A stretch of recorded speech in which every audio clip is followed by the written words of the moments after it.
আজ একটা ঝিঙের সুন্দর রেসিপি তৈরি করেছি। এই রেসিপিটা ঝিঙে তো শেষ হয়ে যাওয়ার মুখে, এই ঝিঙের সিজন চলে যাচ্ছে। তো এই সিজন চলে যাবার আগেই ঝিঙের এই সুন্দর একটা রেসিপি আপনারা তৈরি করে নেবেন বাড়িতে এবং ভগবানকে ভোগ নিবেদন করবেন ও প্রসাদ পাবেন। তো আমি ঝিঙের এই সুন্দর রেসিপিটা আজকে আপনাদের সাথে শেয়ার করলাম। আমি আশা করব আপনারা অবশ্যই একবার তৈরি করবেন। হরে কৃষ্ণ, প্রণাম। আমি সদানন্দিনী মালিনী দেবী দাসী, রাধারানীস কিচেনে আপনাদের সবাইকে স্বাগত। আজ আমি ভগবানের জন্য ঝিঙের একটা খুব সুন্দর রেসিপি তৈরি করে দেখাবো। এই রেসিপিটা তৈরি করার জন্য বিশেষ কিছু উপকরণ তো লাগবেই না।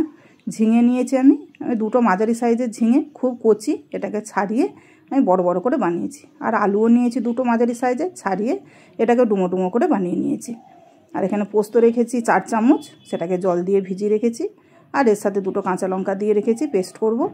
এখানে হলুদ, লবণ, আর এখানে ছোলার ডাল, সেটাকে সারা রাত ভিজিয়ে রেখেছিলাম। রেখে জল ছেঁকে পরিষ্কার করে কাঁচা লঙ্কা দিয়ে রেখেছি রেডি করে। এটাকেও মিক্সিতে আমি পেস্ট করব।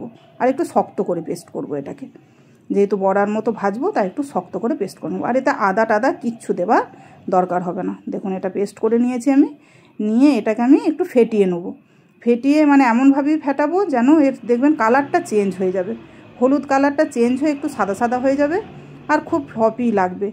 দেখতেই পাচ্ছেন ফেটিয়ে নিয়েছি, কত সুন্দর হয়েছে, আমার ফ্লপি হয়ে গেছে। আপনারা বুঝতেই পারবেন, প্রায় 5-6 মিনিট যদি ফেটিয়ে নেন তাহলে দেখবেন যে প্রচণ্ড ফ্লপি হয়ে গেছে, হালকা হয়ে গেছে, কালার চেঞ্জ হয়ে গেছে।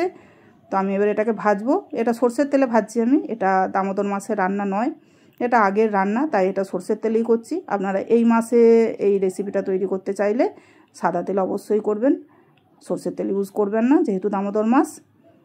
তো আমি এগুলোকে একটু ছোট ছোট করে ভেজেছি, কেননা যখন জলে পড়বে পোস্তর জলে তখন এগুলো হচ্ছে একদম ফুলে যাবে। আর যদি বড় বড় হয় সেগুলো ফুলে একটা প্রচুর বড় হয়ে যাবে, ঝিঙে আলুর সঙ্গে মানানসই হবে না। সেই জন্য আমি একটু ছোট ছোট করে দিয়ে ভেজে নিয়েছি। খুব লাল করিনি, আবার কাঁচা সাদা সাদাও নেই। তো ওই তেলে বড়াগুলো তুলে নিয়ে ওই তেলের মধ্যেই আমি প্রথমে আলুগুলো ভাজবো। আলুগুলোকে আমি একটু লাল করে ভাজবো যাতে খানিকটা নরম হয়ে যায়। আর মিডিয়াম আঁচে করব আমি এটা। মিডিয়াম আঁচে ভাজলে আলুগুলো তাড়াতাড়ি ভাজাও হয়ে যাবে। নাড়াচাড়া করে আমি একটু ভেজে নেবো ঢাকা দিয়ে। দেখুন ঢাকা দিয়ে আমি ভেজে নিয়েছি, অনেকটাই সেদ্ধ হয়ে গেছে, লালও হয়ে গেছে। এবার আমি ঝিঙেগুলো দিয়ে দেবো। ঝিঙেগুলো দিয়েও আমি মিডিয়াম আঁচে প্রায় 2-3 মিনিট রান্না করব, যাতে ঝিঙেগুলো একটু নরম হয়ে যায়, সেই মতো আমি রান্না করব। দেখুন ঝিঙে আলু দিয়ে আমার সুন্দর করে নাড়াচাড়া করে অনেকটাই ভাজা হয়ে গেছে। ঝিঙেও অনেক নরম হয়ে গেছে, আলু তো সেদ্ধ হয়েই গেছে প্রায়। তো এই অবস্থায় আমি কালারের জন্য একটু হলুদ দেবো, যাতে পোস্তর কালারটা দেখতে খুব সুন্দর লাগে। আর পরিমাণ মতো লবণ দিয়ে দেবো। হলুদটা দেওয়ার কারণটাই হচ্ছে মানে পোস্তটা একটু সাদা, তো সাদা মানে তরকারিটা একটা সাদা স্যাঁকস্যাঁক করবে, সেটা না করে একটু হলুদ দিয়ে দিলে কালারটা খুব সুন্দর। তবে হলুদ আবার বেশি নয়, যেন একবারে গদগদে হলুদ কালার না হয়ে যায়। অল্প একটু দিতে হবে কালারটা সুন্দর করার জন্য। হলুদ নুন দিয়ে একটু ভেজে নিয়ে আমি জল দিয়ে দিলাম। জলটা আমি একটু বেশিই দেবো, কেননা ঝিঙে আলু এগুলো সব সেদ্ধ হবে, তারপরে বড়াটাও রস টানবে, সেই জন্য একটু বেশি দিলাম। ঢাকা দিয়ে 5 মিনিট রান্না করে নিয়েছি। আমার দেখুন ঝিঙেও সেদ্ধ হয়ে গেছে কত সুন্দর, আলু তো সেদ্ধ হয়েই গেছে, দেখতেই পাচ্ছেন আলু কত সুন্দর সেদ্ধ হয়েছে। এবার আমি যে বড়াগুলো নিয়েছিলাম আমি বড়াগুলো দিয়ে দেবো। দিয়ে জাস্ট 2 মিনিট আমি ফুটিয়ে নেবো জলে।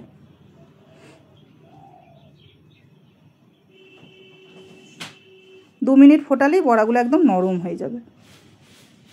দেখতেই পাচ্ছেন কত সুন্দর নরম হয়ে গেছে। আর একটু ফেটিয়ে নিলে এত ফ্লপি হয়ে যায় যে এরা প্রচণ্ড নরম হয়ে যায়। তো এবার আমি যে পোস্তটা মেটে রেখেছিলাম পোস্তটা দিয়ে দেবো। পোস্তটা একটু বেশি দিলে এর টেস্ট খুব সুন্দর হয়, তবে আপনারা চাইলে একটু কমও দিতে পারেন বা আবার এর চেয়ে বেশিও দিতে পারেন। একটু বেশি দিলেই এর টেস্ট খুব ভালো হয়, তো চেষ্টা করবেন একটু বেশি দেবারই। আর অবশ্যই কাঁচা লঙ্কা দেবেন, শুকনো লঙ্কা নয়। কাঁচা লঙ্কারই একটা গন্ধ আলাদা থাকে। আর এতে কোনো কালো জিরে ফোড়ন বা কিচ্ছু দেবেন না। আর পোস্তর সাথে সর্ষে বা জিরে কিচ্ছু বাটবেন না। জাস্ট আমি যেভাবে দেখিয়েছি পোস্ত, শুধু পোস্ত আর কাঁচা লঙ্কা দিয়েই করবেন এটা, অন্য কিছু নয়। ব্যাস জাস্ট আমি একবার টকবক করে এটাকে ফুটিয়ে নেবো।